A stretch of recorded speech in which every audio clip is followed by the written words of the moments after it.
That's right, baby. It's beer time. And I'm pretty happy that it's that time of day.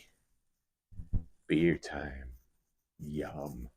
And sitting in front of me is a poop bag with December 18th on it. The 18th day of the Advent beer calendar.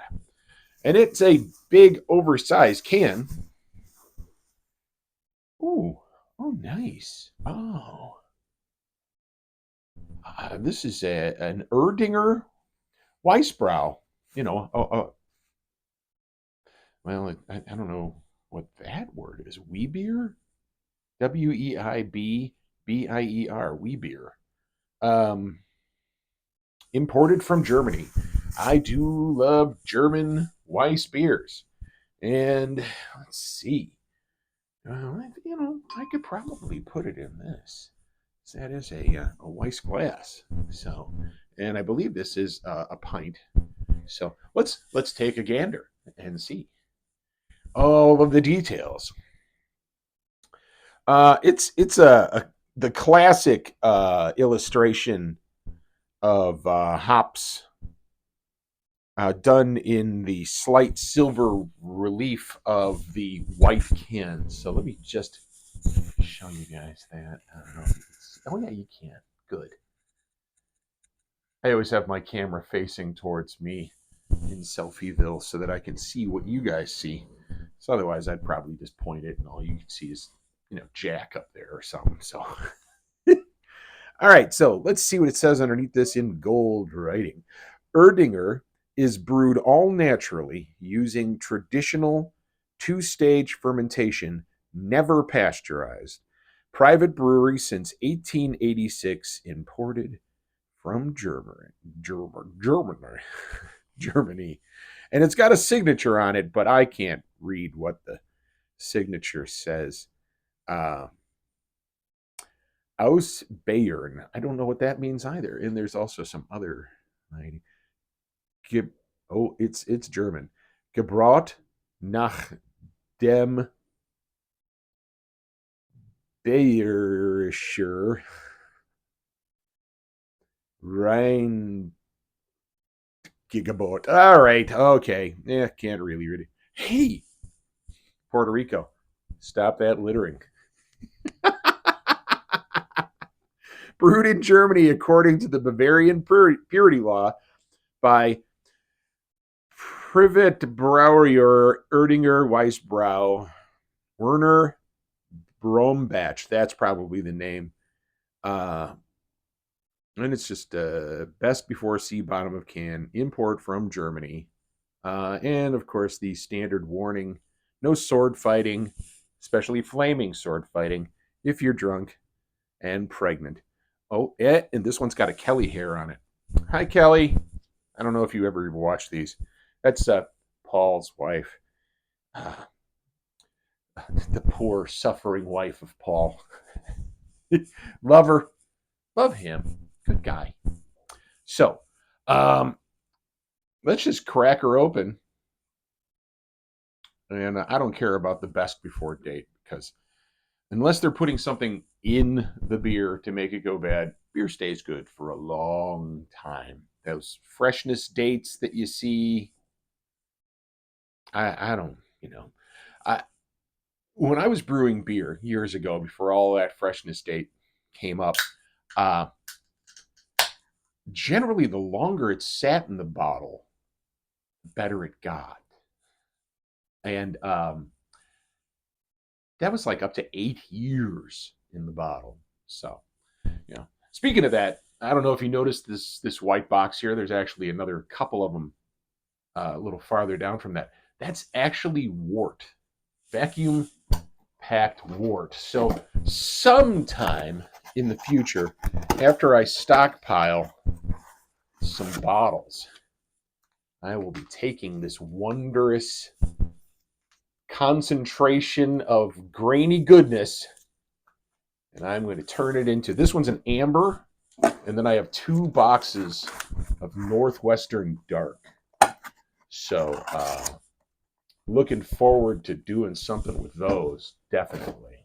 So this room that I'm in formerly was my youngest daughter's uh, bedroom. Previous to that, it was only referred to as the brew room. So once again, back in the brew room. Let's give this thing a pour. And as with Weiss's, I am pouring down the side of the glass because Weiss's get quite agitated easily.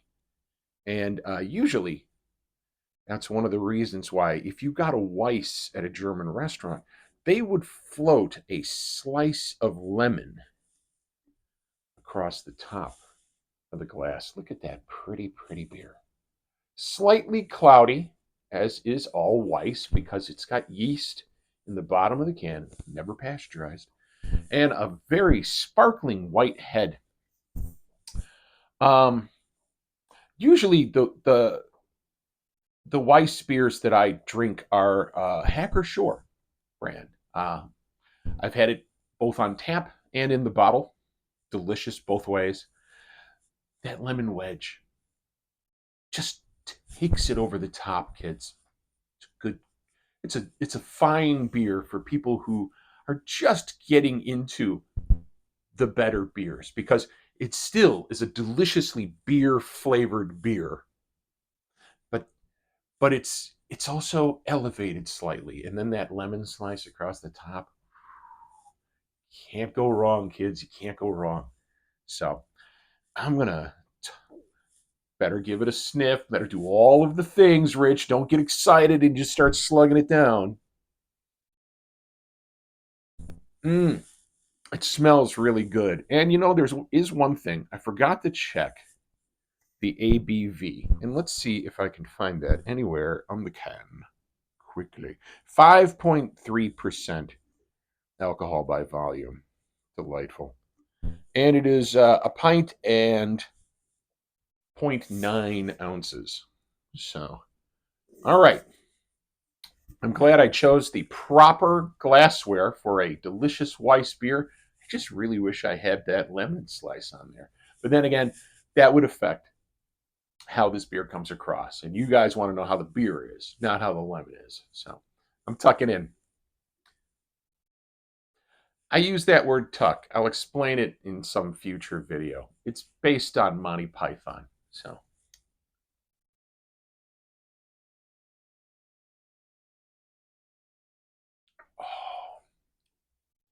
Oh, nice.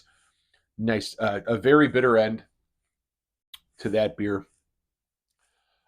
Crisp, clean, reacted to the my salivary glands. The tannins made me have that little. Love that. Um, I'm going to go back in. I want to talk about the grains.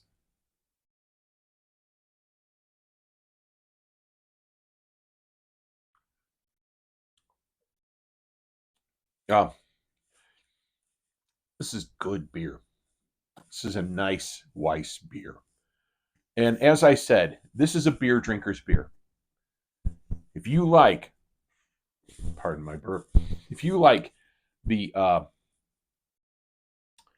aspects of a pilsner, the lagers, if you like that bitter finish on even some of the mass-produced beers, you're going to want to give this stuff a try. Any Weiss beer, really, but Erdinger Weissbier is delicious. Just telling you right now, if you see this in the store and you want a good Weiss beer, you can pick up one of these safely. So I can hear people moving around upstairs. It's probably almost time to go over to Grandma's for bingo.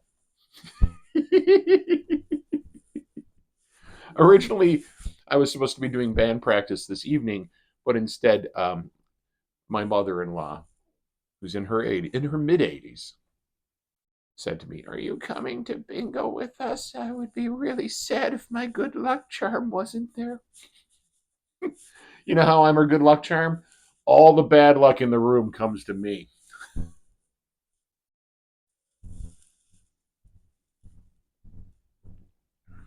Oh, that's good.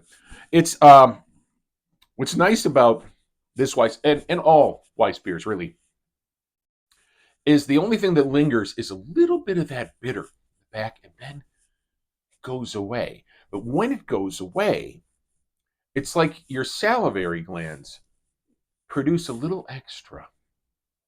And it's just incredibly refreshing to the mouth when you have this. It's that is one of the side effects of when you have the lemon slice in there as well. The bitter end, and then the lemon comes in, and then your salivary glands go pop, pop, pop, pop, pop. It just makes it just enhances the experience very nicely.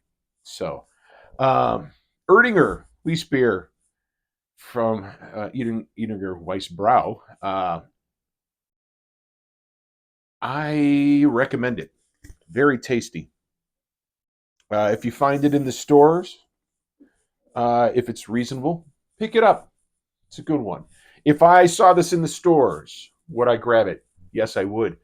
Especially if I knew I had lemons at home. Especially if I had friends coming over. This is a social beer. And you can have more than one of these. And, there were times in my life that I had way too many of these at bars. So be careful. They're not necessarily low alcohol beers, but they're above 5%. So and it always comes in a pint or larger usually. I've never seen Weiss in anything smaller than a pint. So generally I see them in nice bottles that I wish I had so that I could brew some beer. So um, I am going to finish this delicious beer and then head over to Grandma's for bingo. And I will see you guys tomorrow for day 19 of the Advent beer calendar. It's 19, isn't it? Didn't I just say that? Where did I throw my wrapper? I threw the wrapper somewhere. Yes, 19. Oh, that means there's only five days left of the Advent beer calendar, and then the Christmas beer. But I still have some nice beers lined up for after that, guys. So I promised you guys an extra video yesterday, and I did make a video at Fabulous Voodoo Larry's Customs Shop, and I sampled a nice new Glarus beer that was gifted to me by our drummer Dan. So, but because of not wanting to take up too much of Larry's time, I cut the video short. So I want to give it a more in-depth review, talk about what's written on the bottles, talk a little bit more, talk a little bit more about New Glarus and what a fine brewery it is. So if anyone ever gets a chance to get up to New Glarus, Wisconsin, which is the name of the town, take the brewery tour. It's self-guided. You follow the lines on the floor. It'll ask you questions. Do you want to see this? Do you want to see this? It has lots and lots of nice plaques for you to read about the brewing history. And then there is this awesome tasting house at the end that you get to try little samples of some of the beers that they have on tap. And one of them didn't used to be put into bottles. It was New Glarus Belgian Red, a cherry beer. Very nice. And after Christmas, I've got a large wax sealed bottle of both that and Serendipity that I need to share with you guys so you can see how good those are. So, anyway, like, share, and subscribe, please. Love you guys. I'll talk to you next time. I got an awesome beer to share.